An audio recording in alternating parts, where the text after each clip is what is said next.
I saw post on Facebook. One of my friends share about this event,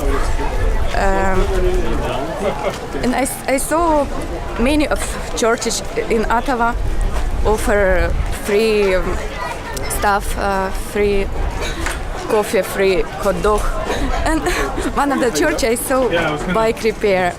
So I have bike and I use it a lot. I'm working Tim Hortons, so not enough money, to go and fix it. So I'm very appreciative. So I found this place and they fixed it. So my bike perfect condition right now, and I can bike again. So I'm really appreciate. So I can explain.